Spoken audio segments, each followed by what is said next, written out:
Во студиото по 9 часот се дружиме со Анастасија Илиевска, поранешната директорка на УЈП и поранешен државен секретар во Министерството за внатрешни работи, градоначалникот на општина Чашка Горан Стојановски и писателката Кристина Краличин. Останете со нас до 11 часот. Добре дојдовте назад, почитувани гледачи. Пред малку слушнавте кои ни се денешните гости. Јас и Александра ќе бидеме нивни домаќинки. И пред да започнеме се пошегувавме малку со градоначалникот на општина Чашка дека можеби му е незгодно со 4 дами, а можеби и не. Добро утро за вас, Горан Стојановски. Бидејќи прво вас ве спомнав. Добро утро до вас, добро утро до гледачите на вашата ценета телевизија и добро утро до граѓаните во Република Македонија. Пријатно ви или не? Одлично. Драго ми е што е така. Веднаш до мене Анастасија Илиевска, која што вчера го прослави 50-тиот роден ден. Анастасија, да сте жива и здрава и честитки од целата наша екипа. Благодарам. 50-ти, половината од животот ја поминав, уште половината ми остана. Да, на 16-ти, така. Истото чувство како 30-40, само некако повеќе смиреност, постоложеност и така. Така. Баш ми е драго што и денеска сте наша гостинка. Ќе имаме можност да зборуваме и за приватниот живот, но и за сите професионални ангажмани кои што сте ги имале, а ги има многу на број. И веднаш до градоначалникот Стојановски, Кристина Краличин, писателка, наша драга пријателка која што има што да каже и конкретно поврзано и со саемот на книга кој што токму денеска започна, но таа ги носи сите неизини книги. Кристина, добро утро. Така е. Добро утро и од мене до гледачите на Канал 5 телевизија и Здрава Македонија. Чест ми е што и денеска сум гостен кај вас во вашата утренска емисија, секако да споделиме нови и убави моменти тука заедно.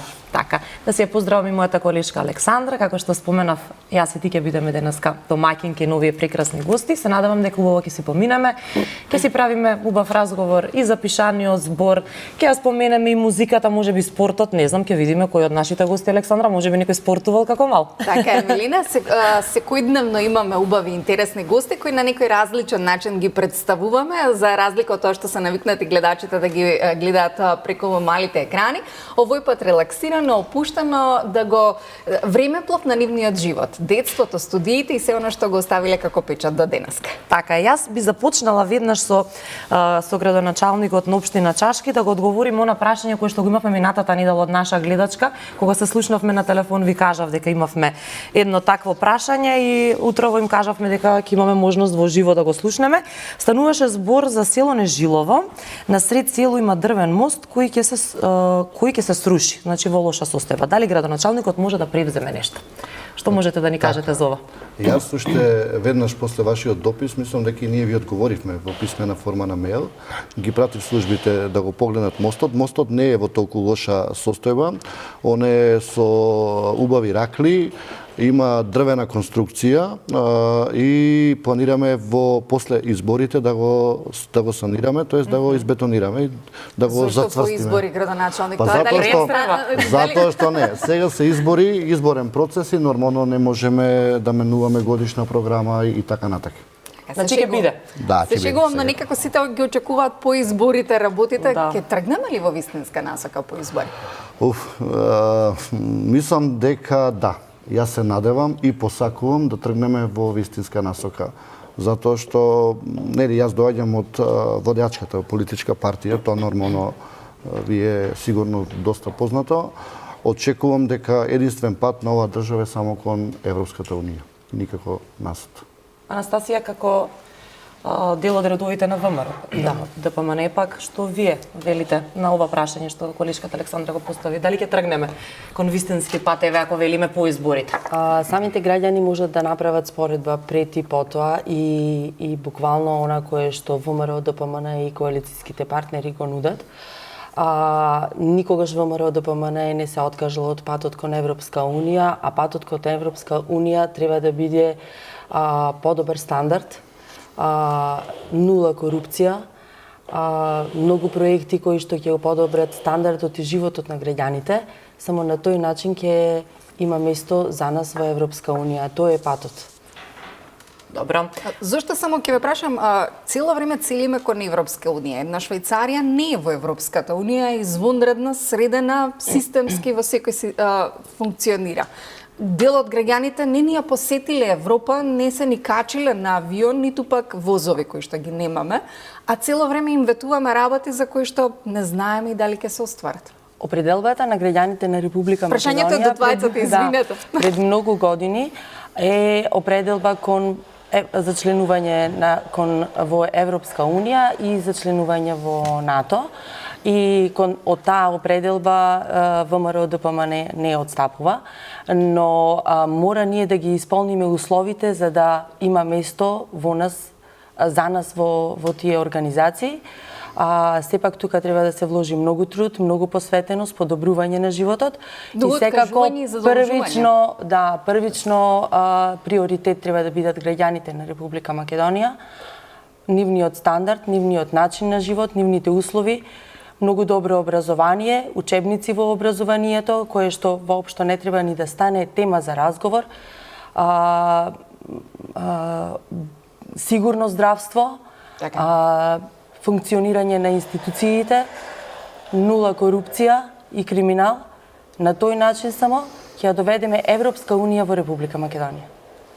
Ајде, накратко и вие, потоа ќе одиме со порелаксирани теми. Така, јас сум градоначалник веќе втор мандат и во изминатиот... Така, 2017. Да, и веќе мене ми е чест и задоволство да кажам дека во изминатите 4 години во нашата општина се инвестира повеќе од 26 милиони евра како бројка и навистина што би значило пристапот на Македонија кон Европската Унија, бидејќи ние сме мала држава, првен отварање на пазарите, слободно движење на граѓаните, усогласување на законските регулативи, како што кажа и господјата, и пред се над 3 милиарди евра предпристапни фондови кои што и како ќе значат за подобрена инфраструктура во општините, за други активности кои што долги време сме независни, ако тргнеме кон Нижилово, така малце или пак како од другите околни села, патот на вистина е како да сме никогаш да не сме ги изградиле. Вака, ако сте биле во изминативе 2 години, општина Чашка со гордост можам да кажам дека ги реновираше, ги реконструираше повеќе од 90% на регионалните патишта. Значи, низ нашата општина има негде околу 135 километри регионални патишта. Ние сме четврта по територија во Република Македонија. И токму патот кон Нежилово до Богомила е изграден и реконструиран нов пат. Радува ако е така. Да. Жално е во 2021 да зборуваме за патишта, за водовод, за нешто што е основно човеково право, кое што треба со години никако како да ги забораваме сите кои пред нас нешто градели и одново градиме држава. Се согласувам, ако сакаме граѓаните да ги вратиме кон селата, пред се мораме да им направиме добра инфраструктура, и патна, и комунална инфраструктура. Затоа што ние живееме во 21 век и недозволиво е граѓани од Скопје, што имаме пензионери во Богомила, во Нежилово, да се вратат и да немаат елементарни услови. Се враќаат многу од луѓето кон корените. Богомила, Чашка, Нежилово, така да. И мислам дека веќе доста се враќаат, а посебно со короната, морам да изразам, да искажам дека после короната сите се потсетија од кое село. Да, токму така. Кристина, утрово имавме линковско вклучување од сајмот на книга, кој што започна денеска. Ти многу добро знаеш, затоа што ќе бидеш дел од сето тоа, ни донесе сте книги, сте твои дела. Може ли малку повеќе да проговориме за последното дело, всушност и поводот заради кој што си денеска тука, па низ разговорот како ќе се потсетиме на претходните дела кои што се твое творештво. Зашто станува збор? Така, благодарам. Точно, сајмот на книга денеска почнува до 24-ти. Така. Ова дожливо време што некако не задесе овие неколку дена и ќе продолжи во наредниот период, може и да допринесе да еви гледачите на Канал 5 телевизија се упатат на кај сајм, бидејќи е затворен простор и се надевам дека ќе го искористат моментот да дојдат и да купат некоја убава книга. Јас секако ги поканувам на штандот на издавачката куќа на Чудна шума, каде што се и моите дела. Имено последното дело е збирка поезија насловено Една ноќ. И таа збирка поезија некако би рекла дека е продолжеток, како продолжена рака на претходната збирка поезија, која што беше всушност моја прва книга, Патот на душата по зборот што гори. Меѓутоа, зошто продолжена? Затоа што темите секогаш се оние општи теми кои што се за сите нас битни, интересни и од суштинско значење. Бидејќи во мојата поезија не опеувам да речеме само за љубов, иако љубовта е најголемиот и основниот двигател во нашите животи. Меѓутоа, има неколку теми и циклуси во новата поезија кои што не се опфатени во претходната, а тоа се малку повеќе за моралниот човек, односно неморалниот, во последно време што некако се обидува неморалот да се инкорпорира во моралот. Јас некако таков печаток имам. Колку моралот и етиката останаа само испишани во книгите, а за жал не и во реалноста? Па се испишани во книгите.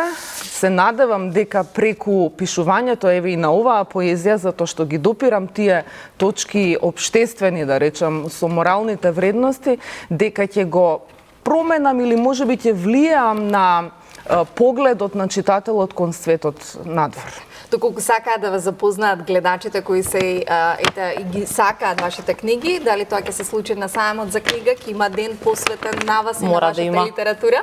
Така е, точно. Со посвета, секако. Со посвета, секако. Тоа е во сабота, значи оваа сабота, 20 во 18 часот. Ќе има промоција токму на оваа книга, заедно со професор доктор Ермислав Азановски, кој што е промотор на настанот, и секако модератор Билјана Црвенковска, уредничка на издавачката Куќа. По завршувањето на промоцијата, јас ги канам гледачите кои што се љубители на убаво пишаниот збор да дојдат и да слушнат нешто повеќе. Така е. И после промоцијата одиме на подпишување на штандот. Одлично. Супер. Сега вака, господине Стојановски, јас ви споменав пред да влиземе во студио дека господинот професорот Драган Дутовски ни беше професор и сосема случајно ве спомена, односно не е баш случајно, но случајно се погодивте вие да ни бидете гостин. Што е ова што всушност ми го донесовте тука?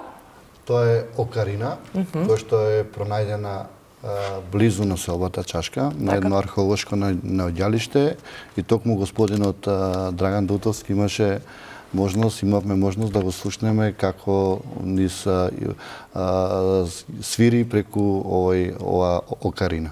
Така, имаме ние многу нешта со кои што можеме да се гордееме, вие ни донесовте тука и нешто од општина Чашка, и убави фотографии, дел од општината. Да, општина Чашка има 42 населени места, мултиетничка општина со 862 километри квадратни, 9200 жители. Географскиот центар на Република Македонија се наоѓа токму во општина Чашка. Има малку жители, ако не се лажам, 9200 жители, да, по последниот попис, да. Географскиот центар, како што напоменав, се наоѓа токму тука е близу селото Долно Врановци, кај што е земено 27.000 точки вдолж границата на Република Македонија, и токму многу е мала веројатноста на грешка на кај што е сега моментално географскиот центар на Република Македонија. Така, со Анастасија вчера баш разговаравме кога ви споделив кои ќе бидат ваши соговорници, вие кажавте дека баш Чашка е една од најголемите општини по територија секако. Со вас не знам од каде да почнам, бидејќи на вашата листа има многу функции, работи кои што сте ги извршувале во однос на нашата земја, во служба на нашата земја Македонија. Ајде малку повеќе би проговорила најпрво со вас околу тоа што бевте државен секретар во МВР, директор на УЈП. Каде беше потешко? Ако можам така да прашам. Да, се си носи своја одговорност, нели? често ми го поставуваат ова прашање. Многу различни позиции, многу различни одговорности и надлежности во секој случај. Во периодот кога ги извршував и двете функции беше еден краток период, но прилично динамичен. Во период кога имавме во државава политичка криза, шарена револуција, мигрантска криза и сето тоа заедно вклопено беше многу тешко за да се менаџира. Но кога имате функционални институции како председател на држава, како одредени министерства, соработката човек-фактор само ја подобрува функционалноста на институциите, државните институции. Ние имавме мигрантска криза во 2014-та, 15-та и почетокот на 2016 година. И апсурдот во таа криза што ја имавме беше што држава која што е членка на Европска Унија и членка на Шенген зона, а тоа е Грција, од таа територија на зелен појас влегуваат мигрантите во Република Македонија. Притисокот беше овде многу огромен, но во многу добра соработка со тогашниот министер за надворешни работи Никола Поповски и председателот на Република Македонија Ѓорѓе Иванов, со една добра соработка, контакт точка за Европска унија, во соработка со одредени позиции во Европската унија, ние ја менеджиравме таа криза. Прилично успешно, поради тоа што имаше денови кога од 8 до 10.000 мигранти транзитираат низ Македонија и буквално ретко кој граѓанин имаше можност да ја забележи таа ситуација дека тие транзитира во толкав голем број низ Македонија, гледајќи да бидат заштитени нивните човекови права според конвенциите, исто така да му се прижат здравствени услови на мали деца и изнемоштени лица, дури имаше и многу бебиња кои што се родија на територија на Република Македонија. Исто така нивната безбедност, згрижување во одредени центри, но во добра соработка со меѓународни организации и во соработка со државите кои што беа целна крајна дестинација, како Германија, Австрија, ја изменеджиравме многу добра таа состојба. Исто така, државите од Вишеградската група, Чешка, Унгарија, Полска, излегоа во голем пресред, тука и Австрија, и земјите долж западно-балканската рута, кои што испратија нивни полициски сили, буквално да заеднички да бидиме граница меѓу мигрантите кои што сакаат и имаат обиди на зелен појас, не на граничен премин, каде што поминуваме сите, туку на зелен појас да биде тука границата. И до ден денес тие полициски сили се тука, им помагаат на нашите во соработка, според тие билатерални договори. Иако последниве години интензитетот повторно се зголемува, имаме зголемен број на откриени криумчарења на мигранти, тоа значи дека рутата се уште е жива, но во овој момент Лампедуза, поточно влезот од кај Италија е повторно функционален и притисокот што доаѓа од Грција, поточно од Турција, е малку намален во споредба со она. Но многу е важно пораката која што беше испратена и која што се праќа од земјите кои што беа крајна дестинација, како Германија. Сега немаме од типот на пораки дека добре дојдени сте сите без разлика на вашиот профил, вашата веродостојност на документација, вашата оригиналност на документацијата како мигрант и крајната цел. Дали е од безбедносен аспект, кој што лицата од Сирија најчесто ја користеа мигрантската група за да се заштитат од војната која што беше во Сирија, но и економските мигранти кои што веќе почнаа да доаѓаат од континентот Африка. Така, Македонија минала низ многу кризи.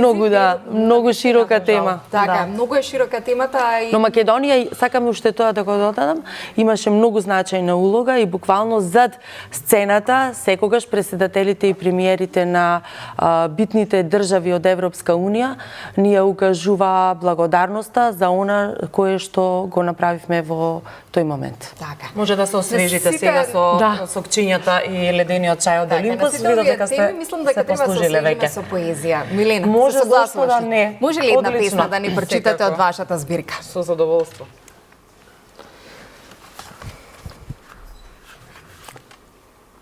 Есенски час. Може. И времето ни е како есен. Наликува. Не ветува градот ни ова есен, виножитно небо и приспивна ода, студот влада е во еднолична власт над влажниот асфалт и сивиот пласт. Се губи во облак јатото птици, кон задоцнетото сонце во слабиот сјај, само лаежот на некои улични пси го нарушува молкот во сивиот крај. И се ништи само во себе, се проголтува времето во глувиот час, се преплетува дождот по празните улици, влевајќи немир кај секој од нас. Во декаден двобој меѓу земја и вода, без топлина од сончевиот зрак, на твојот прозорец, моите соништа тонат, со носталгија на тебе помислувам пак. Далечен си како јужен предел, од оваа точка каде што стојам јас, тука и најмалку не би вредел осамениот магловит есенски час.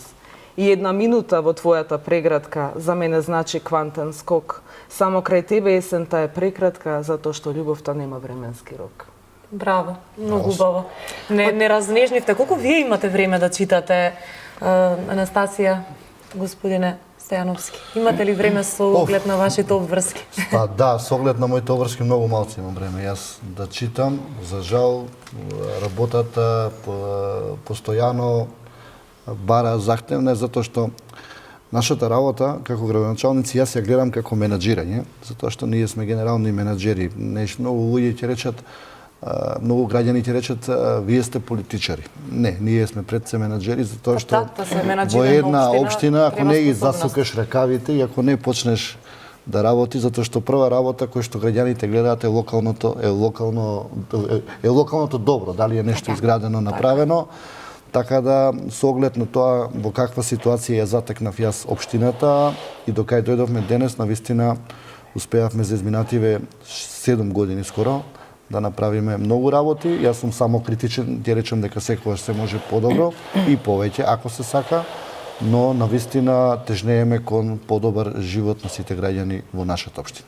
Господја Илиеска, вие љубувате ли да читате? Имате ли време со оглед на тоа дека имате и деца? Многу ми е пријатно кога ќе деца? слушнам поезија, заради тоа што како мала или млада или во основно и во средно пишував и јас нешто поезија, имав некои обиди и тој мој талент си го потиснав во мене кога одлучив да студирам економија. Од тогаш немам напишано ниту еден ред поезија, Може би ќе напишете, еве сега може би Кристина ќе ве поттикне.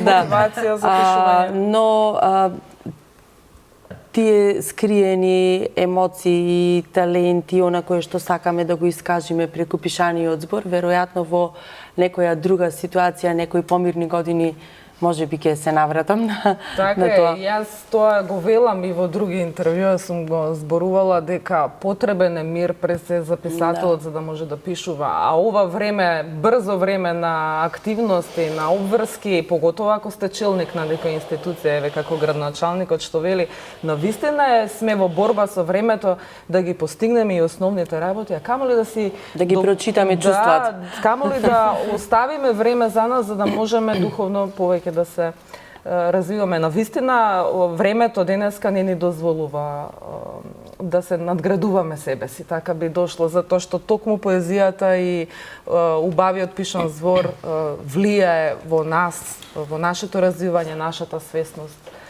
Така. На времето и на се ни влијае и кафето, но затоа ќе го подготвиме единственото машко кафе кое што ни е тука. Колку вие подготвувате кафе во вашата општина или за вас тоа го прави вашата секретарка и вработени?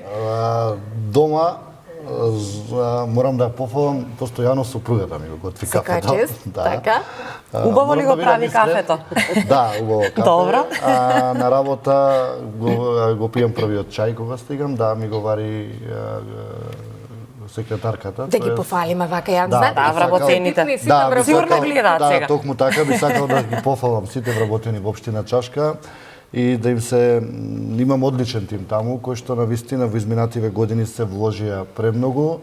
Тоа е една прекрасна екипа од 28 вработени кои што несебично се вложија за подобар живот на граѓаните во општина Чашка и еве користам прилика да ги поздравам сите вработени во општина Чашка. Сега пред да станете, Александра, не знам колку е часот. Да, за некоја минута треба да станете да направите кафенце. Знам дека сте родители сите. Би сакала да ве прашам какви сте како мајки, каков сте вие како татко, дали сте строги, дали сте попустливи, дали со оглед на работата па сметате тоа време што ќе го поминете со децата треба па така малку да ги разгалите и така натаму. Анастасија, вие имате две ќерки? Да, веројатно тие треба да одговорат на ова прашање. Знаете, јас сигурно. ќе кажам, да. Еве, јас како мајка кога ќе ме Јас ќе прашам кажам некој... колку сум задоволна од нив, иако бев предупредена, немој многу за нас да зборуваш таму, во емисија. Тогаш ете за вас каква мајка сте. Да. Со текот на година, веројатно кога биле помалечки сум се обидувала да ги канализирам во некој, да се обидам да ги осамостојам, не сум била попуслива. Да ги насочите на прав пат. Да, секогаш сум посочувала дека тоа е твоја обврска и ти треба да си ја завршиш, јас сум тука ако треба да ти помогнам. Така. И до ден денес така, иако има одредени ситуации каде што сакам да му ја завршам јас работата, ама си викам не е подобро да се исчеличат, многу сум задоволна. Впрочем, најмногу родителите, најбитно е родителите да бидат задоволни од децата. Се гордеам со нив, прилично се возрастни. Андреја има 29 години, Александра има 24 години. Возрастни, големи. Да, веќе изградени личности. Малата сега треба да магистрира, спрема магистерски труд, големата има магистрирано, веќе работи, прилично е стабилна и сериозна, знае што сака. Малата има така по-немирен дух. По-темпераментна. Да, повеќе работи сака истовремено да работи. Демонстратор е сега на факултет, беше избрана за најдобар студент минатата година. И само се надевам дека во животот ќе го работат она што го сакаат и дека ќе живеат онака како што сакаат. Така е најубаво, ако го одбереме тоа што го сакаме, така работата нема да не биде оптоварување. Ќе го слушнеме одговорот на господинот Стојановски во кујна. Нека одговори тука, ќе го направиме кафето, не е проблем, имаме време. 9:40 ни се рекламите, така да ќе мораме да заминеме во кујна. Извинете, Кристина, ајде за тоа време додека се местат во кујна, ќе ни раскажеш ти каква мајка си? Се трудам да бидам најдоброто што можам од себе. Тоа секако секоја планина своја тежина. Секој човек има различни цели во животот, различно поставување на приоритетите. Она што се трудам е да ја воспитам мојата ќерка, која што има, сега ќе полни наскоро 8 години, е малечка се уште, за да видам какви афинитети има. Така. И што ќе биде понатаму, јас тоа и го велам, секогаш тоа што ти исполнува, што те прави среќна и што најдобро знаеш да го правиш. Интересна е како карактер, има свое јас. До некаде тоа придонесува и да имаме по некоја дебата дома. Уште на 8 години. Интересно е тоа. Да, интересно. Меѓутоа, во нејзе гледам многу добар потенцијал на позитивна мисла, на честност, еден вид добра душа, би рекла, и некако треба да се спремаат, да се подготват децата и за она што ги очекува во животот, бидејќи не е се така позитивно, за жал, и не е се така гладко во животот, за да може да ги поминеме сите оние препреки и чекори што не чекаат во иднина, односно не ќе ја чекаат. Се обидувам и се надевам, се уште е рано, дека ќе ја изградам во една добра личност, која што ќе има што да покаже, и која што секако ќе остави дела позади себе, бидејќи делата зборуваат за човекот. Еве како моите дела во моментот, се надевам дека она на било каков начин, било да е уметнички или во општеството со некоја посебна улога, некоја женска улога можеби, дека ќе допринесе и кон општото добро и ќе остави нешто во позадина на кое што ќе бидеме горди. Сигурно, што и да се случува, родителите секогаш се ветер во грб на своите деца. Така е. Така што веќе го слушнеме сега конечно господин Стојановски, каков татко е, татко на 3 деца. Јас толку знам. Сега вие малку повеќе ќе ни раскажете. Јас сум родител на 3 полнолетни деца. Така. Имам син 24 години, Ѓоко, ќерка 23 години, Моника, и полнолетен пред само неполни 2 месеца Димитар, кој што учи во средното училиште во Велес, тоа е во УСУС. Ќерката ми заврши на економски факултет и синот заврши на финки програмер. Така, Дека сте добар домакин, тоа го покажува со тоа што сте амбасадор на општина Чашка на секаде, ни донесовте вино токму од оваа општина. Споделите ни за истото. Да, значи јас денеска се потрудив да донесам вино од винаријата Изворно, која што се наоѓа во близу центарот на Република Северна Македонија. Тоа е во Долно Врановци. Таа е на самиот регионален пат и одлична можност за граѓаните доколку имаат можност да ја посетат и да... Колку во Чашка има семејства кои имаат собствен бизнис, сакаат да направат нешто, остануваат во својата родна грудка, не заминуваат и се уште се борат, иако сите знаеме каков е ставот на многу македонци. Подобро ни е надвор. Така. Да, генерално општина Чашка е земјоделска средина во кој што е доста застапен, не знам дали сте знаеле, е Оризот застапен. Тоа е негде во потечението на реката Тополка помеѓу населбата Чашка и Лисиче. Потоа имаме доста во Зародиш има сега насади на лешник, на бадем, тука е тој во регионот на Азот и претежно во високопланинските населени места имаме кромпир. Ме радува ако е така, а ве поканив да направиме кафе, а многу од нашите гледачи може да си направат кафе кое го има на полиците на Стокомак или кафе со млеко, а доколку постат може да го изберат производите на Олимпус. Олимпус Карпас е растителен пијалок произведен од вистински јаткасти плодови, богати по вкус, специфични за секој вид производ. Карпас е природен пијалок без лактоза и глутен со висока содржина на влакна и извори на витамини и калциум. Пијалоците од растително потекло станаа вистински хит во денешно време, идеални за вегани, за вегетаријанци или за лица кои се нетолерантни на лактоза. Но затоа вие не толерирате нам да ви го донесеме во вашиот дом се она што сакате, а дали градоначалникот ќе направи убаво кафе за нашите дами во другиот дел од студиот, ќе видиме по реклами.